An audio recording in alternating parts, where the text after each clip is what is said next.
Kevin, why is there a train ticket open on your phone? Because I may have found a travel partner for Italy. We met online last week. Last week? And you are already thinking about traveling together? I know how that sounds, but we have talked every evening since then. The conversations feel easy and natural. That is fast. What made you trust him so quickly? Was there one moment that changed your mind? We like the same music and food. He also hates early flights, which helps. That last point may be your strongest reason so far. Exactly. Anyone who hates 6 o'clock flights feels sensible to me. I still would not book a room together yet. Talking online is not the same. True, but traveling with someone new could be exciting. You meet people differently on trips. I agree with that part. Travel can show someone's habits very quickly. Yes, especially when both people are tired or lost.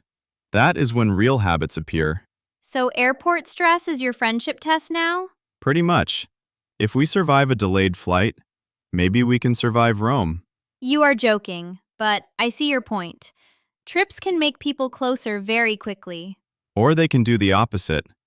Even good friends can become annoyed after 3 days. Exactly. With a stranger, I would want one meeting first. Somewhere public and easy to leave. That sounds reasonable. I would probably choose a busy cafe near a station. Same here.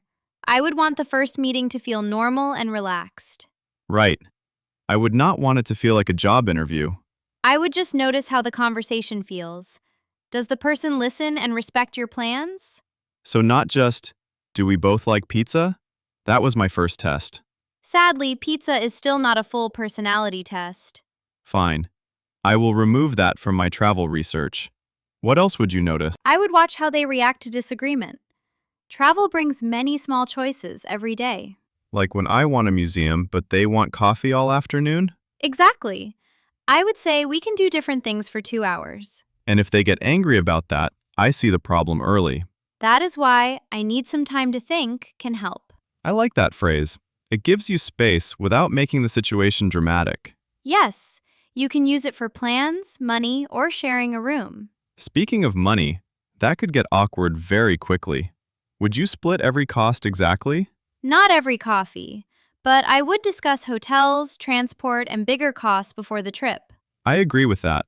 People can have very different ideas about spending. Exactly. I save money on hotels because I prefer spending more on food. I am almost the opposite. I want a comfortable room after walking all day. See, we already found our first travel argument. And we have known each other for years. Imagine discovering that with a stranger. That is why what is your budget is useful before booking anything expensive. I would also ask about daily plans. Some people need a clear schedule. I am definitely one of those people. I like knowing the main plan. I knew it. You probably decide breakfast the night before. Not always, only when breakfast is important. So, always. I prefer deciding things at the last minute. And that would make me nervous. Too little planning can feel stressful for me. Then maybe good travel partners do not need identical habits. They need some flexibility. Exactly. They need to respect each other's habits without controlling every choice. I would still keep some independence during the trip. Separate money and my own way home help. Yes. I would also keep my own phone, passport, and booking details. I like that. It is not about expecting something bad to happen. Right. It simply means you can solve problems yourself if plans change. That would help even with a close friend. Flights and hotels can change suddenly. Exactly. Good travel habits are useful with anyone, not only strangers. But what if this person seems lovely online and completely different later?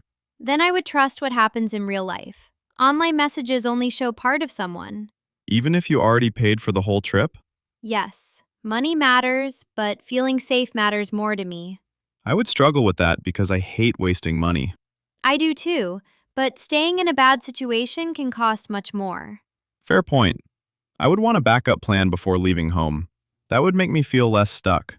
Even a simple hotel list could help. You do not need a complicated plan. And one person at home should probably know where I am staying. Yes, not every tiny detail, just enough information to contact you. I still want the adventure, the surprises, and new people. Being careful should not remove the fun. Of course, traveling with someone new could lead to a great friendship.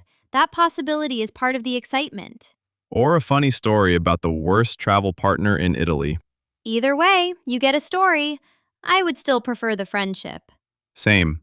I also think a short first trip makes more sense. Yes, a weekend feels easier than spending 2 full weeks together.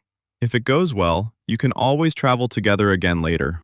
And if it does not, you learn something without losing your whole holiday. So you are not completely against my Italy idea anymore? Not completely. I just want you to meet him before booking everything. That is fair. I can meet him at that station cafe first. And now the cafe has become our main character somehow. It has. I hope the coffee is good after all this. Before we finish, I would keep one phrase. Take your time. I would keep have a backup plan. It makes me feel more relaxed. And maybe talk about money early. That can prevent many small arguments. I think we found the balance. Stay open, but do not rush trust. Would you travel with someone you just met? Tell us why in the comments. And tell us if pizza should count as a trust test. Thanks for listening. Stay curious, travel smart, and enjoy the people you meet. See you next time. I am going back to that Italy chat now.